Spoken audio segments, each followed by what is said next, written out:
말씀을 사모하여 예배하는 여러분, 유튜브를 통해서도 예배하는 모든 분들에게 함께하기를 진심으로 축복합니다. 마태복음 8장 14절로 15절을 통해서 우리 예수님은 모든 병을 고치십니다 하는 제목으로 함께 은혜를 나누고자 합니다. 솔직하게 요즘에 지금 많은 분들이 이 병으로 인해서 고통받는 분들이 얼마나 많은지, 그래서 하나님께서 부족한 종의 입술을 통해서 이 말씀을 전하게 하신 줄로 믿습니다. 유대인 부모들은 자녀들에게 세 가지 종류의 사람을 가리킨다고 그래요. 첫째로는 질병 같은 사람 있다는 거죠. 병은 멀쩡한 사람을 고통스럽게 만들고 또 심하면 죽게 만들잖아요. 그래서 그런 사람을 자꾸 만나면 대할수록 마음이 힘들어지고 피하고 싶은 사람이 바로 질병 같은 사람이다, 이렇게 가르쳐주고, 또 하나는 치료제 같은 사람이 있대요. 병이 생겼을 때 약이 필요하듯이 평소에는 별로 필요한 것을 못 느끼지만 어떤 일이, 어떤 어려움이 생길 때마다 도움을 받을 수 있는 사람, 살다 보면 반드시 필요한 사람인 줄로 믿습니다. 또 하나는 식사 같은 사람이 있다, 그렇게 말을 해요. 하루라도 빼먹어서는 안 되잖아요. 밥은 먹고 살아야 하잖아요. 그래서 정기적으로 만나야 힘이 나는 사람, 만나면 기쁘고 행복하고 힘이 나기 때문에 마음이 든든하고 행복한 인생을 위해 가장 필요한 사람이다, 이렇게 가르쳐 줍니다. 유대인들은 이 첫 번째 사람, 그 질병 같은 사람은 멀리 해야 된다고 가르쳤고, 두 번째 사람, 치료제 같은 사람은 알고 지내야 된다, 꼭 알고 지내야 된다. 세 번째 같은 사람은 가까이 두고 가장 가깝게 벗으로 삼고 살아야 한다고 가르친다고 합니다. 우리 예수님은 우리에게 세상 사람들의 이웃이 되라고 말씀하고 계십니다. 너희는 세상의 소금과 빛이 되라고 말씀하고 계십니다. 어려운 사람을 외면하지 않고 손수 돕는 사람이 진정한 이웃입니다. 세상 모든 사람에게 복음을 전해야 할 사명이 있는 우리 그리스도인들은 또한 세상 모든 사람들에게 친구가 될 좋은 성품을 가진 사람이어야 한다고 봅니다. 우리의 이웃이 되어주시고 또한 세상 사람들의 이웃이 되라고 말씀하신 예수님처럼 만나는 것만으로라도 힘이 되고 치료가 있고 또 진정한 이웃이 되어주는 사람이 되어야 합니다. 기독교 신앙은 삼위일체를 믿습니다. 성부, 성자, 성령 하나님이십니다. 그분은 영원히 내 곁에서 친구가 되어주시고 구원자가 되어주시고 또 능력을 주시는 분이신 줄로 믿습니다. 그 하나님은 어제나 오늘이나 영원토록 동일하시며 변함없이 끝까지 우리를 사랑하여 주십니다. 그래서 하나님은 사랑이 넘치시는 분이기에 자기 백성들을 기적을 통해서 문제를 해결해 주시고, 죽은 자는 살리시고 각종 병든 자를 고치시고 풍랑을 잔잔케 하시고 마음을 편안하게 해 주신다는 것입니다. 성도들은 그 하나님만 의지하며 그 하나님께 간구하면 만사 유익이 있고 행복이 있고 형통이 있을 줄로 믿습니다. 그래서 그 하나님은 세상에서 만족을 얻으려고 하지 말고 세상에서 도움을 받으려고 하지 말고 에레미야 33장 2절로 3절의 말씀을 줍니다. 이를 행하시는 여호와, 그것을 만들며 성취하시는 여호와, 그의 이름을 여호와라 하는 이가 이와 같이 이르시는도다. 너는 내게 부르짖으라, 내가 내게 응답하겠고 내가 알지 못하는 크고 비밀한 일을 내게 보이리라. 오늘 본문 말씀은요, 우리 예수님께서 베드로의 장모가 열병으로 앓아서 누운 것을 보시고 그의 손을 만지시니 열병이 떠나가고 여인이 일어나서 그 다음에 어떻게 했죠? 예수님께 수종 들었다고 하는 말씀입니다. 수종까지 들게 되었다는 것은 뭘 의미합니까? 완전히 치료받고 온전해졌다는 뜻입니다. 병든 자가 온전히 구원받은 이 과정을 통해서 예수님의 능력과 또 성도들이 주님을 향한 어떠한 태도를 가져야 하는지를 이 말씀을 통해서 깊이 깨닫고 은혜 받는 시간이 되고자 합니다. 자, 우리 예수님은 수많은 병든 자들을 치유하셨어요. 치유 사역을 하셨다는 거예요. 여러분, 마태, 마가, 누가, 요한복음, 사복음서 보면 우리 예수님은요, 못 고치는 병이 없이 다 고쳤어요. 다 죽은 자도 살리셨어요. 특별히 오늘 마태복음 8장 8절에 보면 백부장의 종의 중풍병으로 죽게 됐는데 고쳐주잖아요. 오늘 본문 14절로 15절에 봐도 베드로 장모의 열병을 고쳐주셨어요. 마태복음 8장 29절, 31절, 34절 쭉 보면은 가다라 지방에 귀신 들린 자를 고쳐주셨어요. 마태복음 9장 2절로 8절에 침상에 누인 한 중풍병자를 고치셨다고 말씀합니다. 마태복음 9장 20절로 22절에 12의 혈루병으로 앓던 여인, 불쌍한 여인을 우리 주님이 고쳐주셨습니다. 마태복음 9장 27절로 28절 두 소경의 눈을 밝게 해 주셨습니다. 마태복음 9장 32절로 35절에 귀신 들려 벙어리 된 자를 고치셨습니다. 마가복음 3장 1절로 5절 손마른 환자를 깨끗게 고쳐주셨습니다. 마태복음 15장 21절로 28절 이방 여인의 귀신 들린 딸을 고쳐주신 내용이 나와요. 마태복음 17장에 보면 14절로 18절에 간질병으로 고통받는 그 아이를 고쳐주셨어요. 오늘 이렇게 우리 예수님은 수많은 병든 자들을 고치셨고 마음에 괴로워하고 고통스러운 자들을 해결해 주셨음을 우리는 알고 있습니다. 그 예수님이 나의 영원한 구원자, 나의 영원한 치료자, 나의 영원한 친구인 줄로 믿습니다.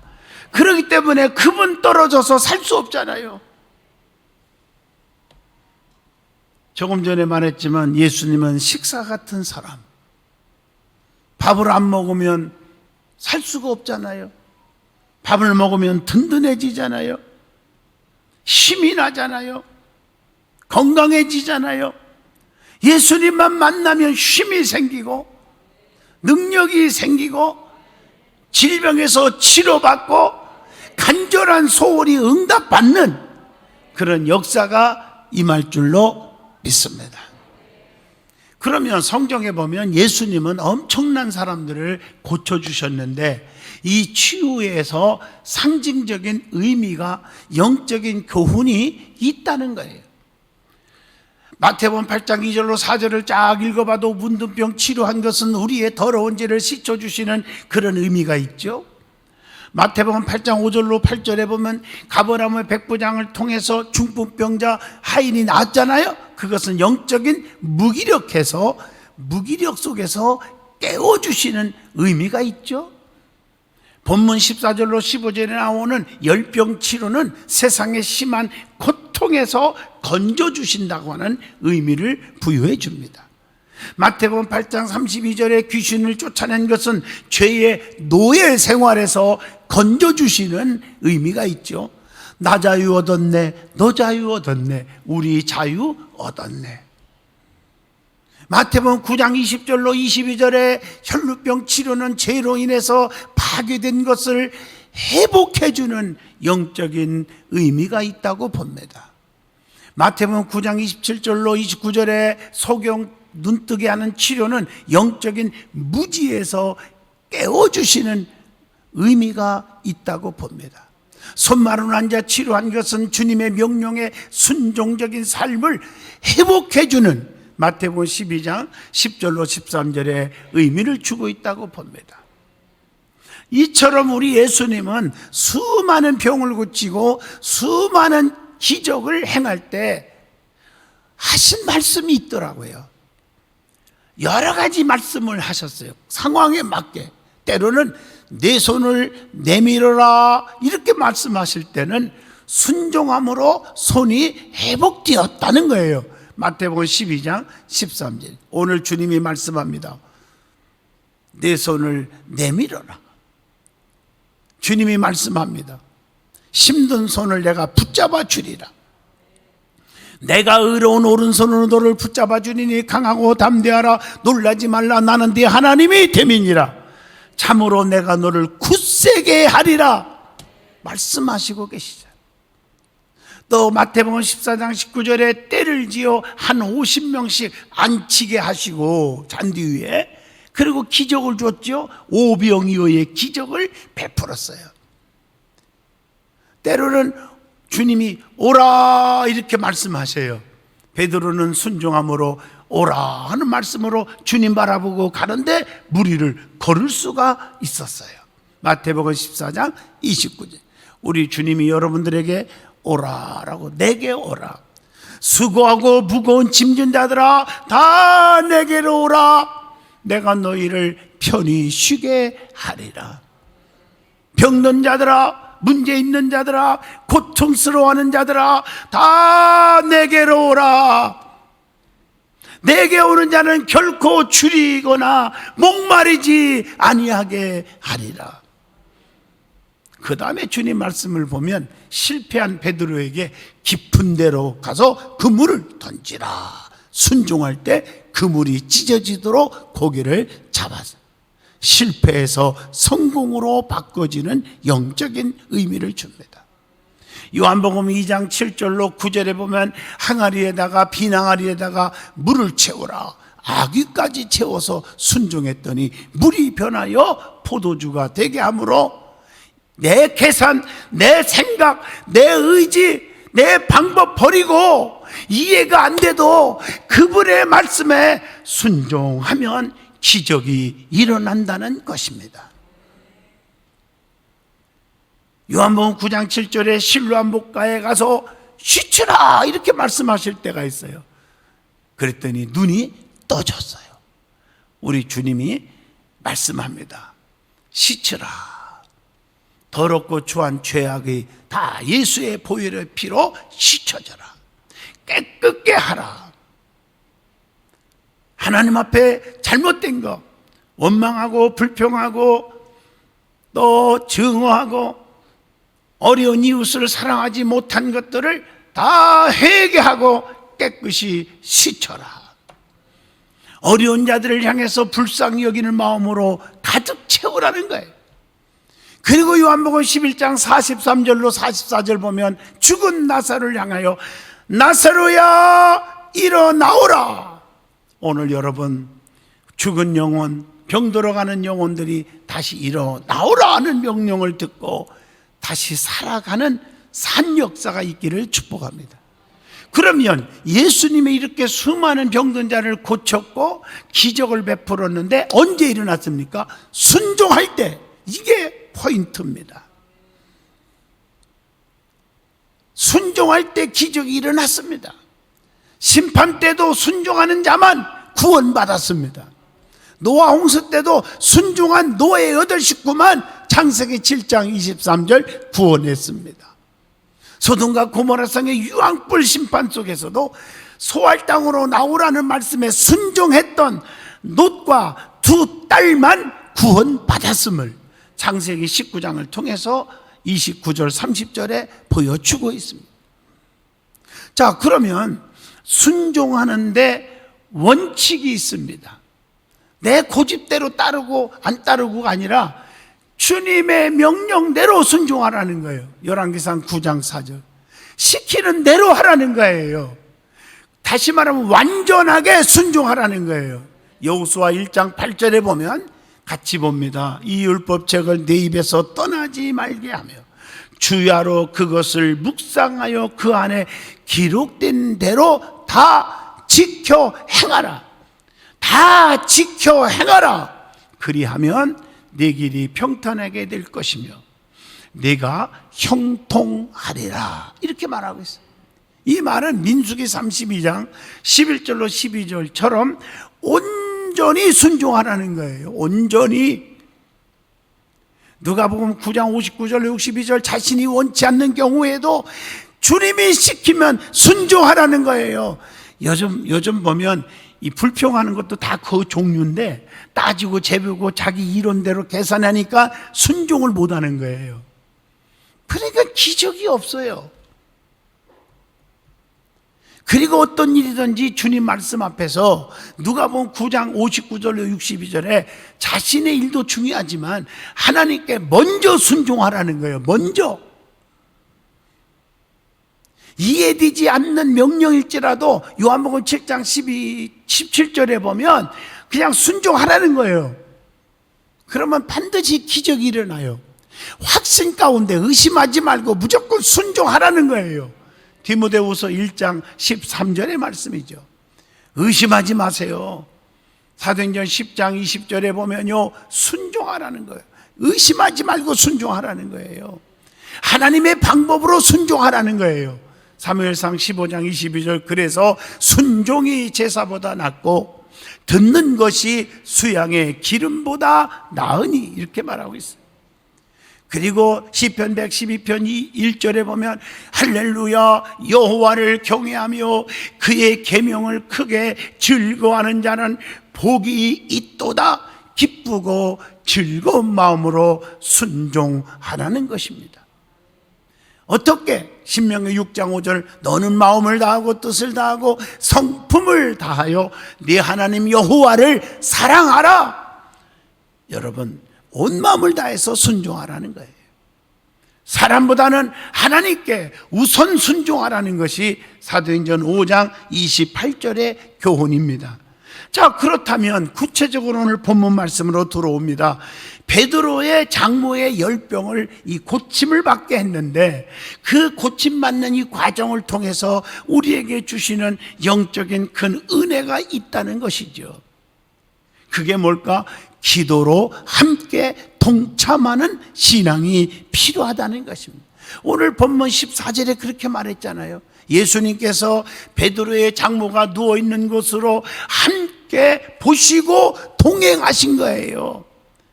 여러분들의 병든 몸, 마음의 상처, 물질의 고통 다 주님이 보시고 계셔서 우리 속에 오셔서 동행해 주시는 줄로 믿습니다. 그래서 여러분이 함께 한다는 게 너무 중요하잖아요.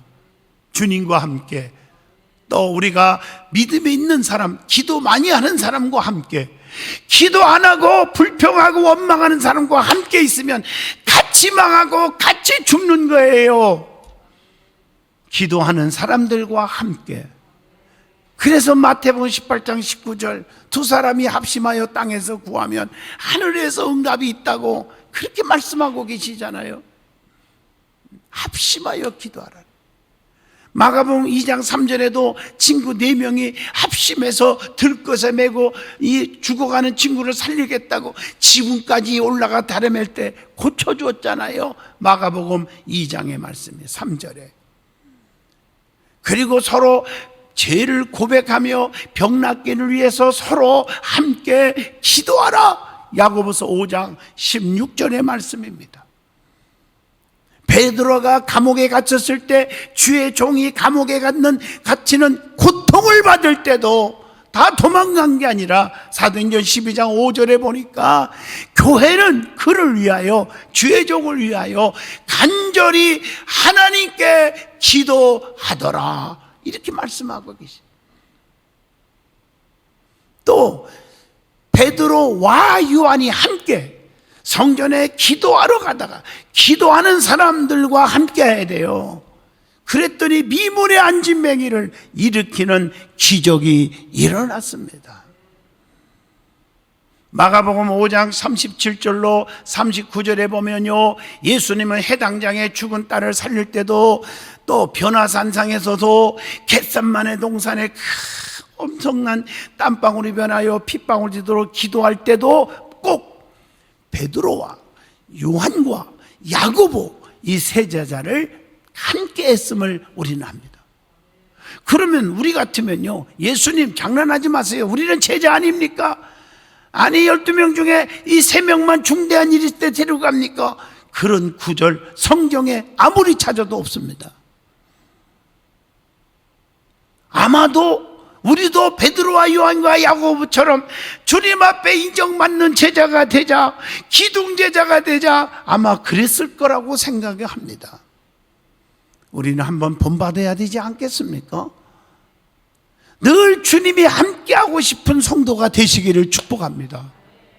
뭐 사람도 그렇잖아요. 아까 얘기했지만 세 종류의 사람이 있다고요. 늘 만나고 싶고 또 힘이 나는 그런 사람이 되어야 되지 않겠습니까? 목사 입장도 그렇고 성도들의 입장도 그런 자가 되셔야 됩니다. 성도는 영적인 면에서 협력하는 신앙을 가지러가는 것, 이게 바로 로마서 8장 28절의 말씀. 독불 장군이 없습니다. 교만하지 마세요. 하나님의 도우심이 없이는 살 수 없는 거예요. 성도들끼리도 원수 맺지 마세요. 언제 어떤 관계에서 서로 돕고 도울지 누가 알아? 주의정도 마찬가지입니다. 어떤 상황에 어떤 혜택을 받을지, 서로 기도를 나눌지 누가 압니까 그걸요. 그 다음에 주님의 기적의 손길이 함께해야 된다. 주님의 기적의 손길이 함께해야 된다. 오늘 본문 말씀이에요. 예수님께서 베드로의 장모의 손을 만지시니 열병이 떠나고 고침을 받았다는 겁니다. 여러분, 주님의 손으로 만져서 기적을 일으킨 적이 성경에 너무 많이 나오잖아요. 병자를 만져서 일으키는 거. 마태복음 20장 34절 소경의 눈을 만져서 고쳤어요. 마가복음 7장 33절 벙어리의 혀를 만져서 고쳤어요. 마태복음 8장 3절 나환자의 몸을 만져서 고쳤습니다. 누가복음 13장 13절 곱사등을 만져서 고쳤습니다. 마가복음 1장 31절 열병을 앓는 자의 손을 만져서 고쳤습니다. 또 죽은 자를 만져서 살린 얘기도 얼마나 많이 나와요. 마가복음 5장 41절 야율의 딸이 죽었는데 그 예수님께서 손을 잡아 일으켜서 살렸습니다.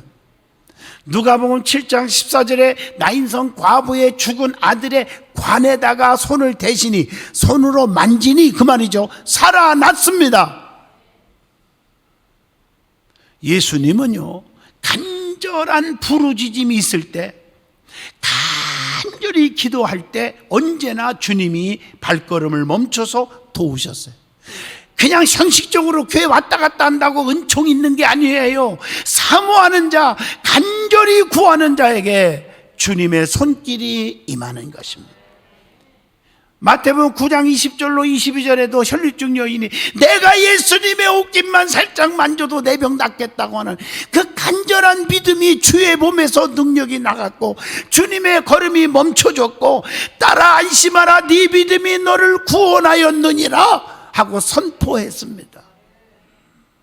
마가복음 10장 48절에 소경 바디메오가 더욱더 소리질러, 시끄럽다고 하거나 말거나 더욱더 소리질러 자존심 버리고 부르짖을 때 주님은 멈추시고 그의 눈을 뜨게 해 주셨음을 잘 아십니다. 누가복음 19장 1절로 5절 삭개오도 자존심 버리고 뽕나무까지 올라가 사모하여 쳐다볼 때 삭개오의 집에 구원의 축복이 일어났습니다. 성도는 주님의 손길이 없이는 한시도 살 수 없잖아요. 이걸 믿으시기를 바랍니다. 이것을 겸손한 믿음이라고 그래요. 잘 나간다고 교만하지 마세요. 저부터 여러분 다 마찬가지예요. 언제 어떤 순간에 하루아침에 바람에 나는 겨와 같을 수가 있는 거예요. 하나님 도움이 없이는 살 수 없다는 고백이 있어져야 하나님이 끝까지 지켜주는 거예요. 그 다음에 세 번째로는 고침받은 자는 예수님과 함께 일해야 한다는 겁니다. 오늘 본문 15절에 보니까 다 이 열병이 떠나가고 여인이 일어나서 예수께 수종들더라 이랬단 말이에요. 은혜를 입은 자는 주님을 위해서 일하는 거예요. 수종들어야지요.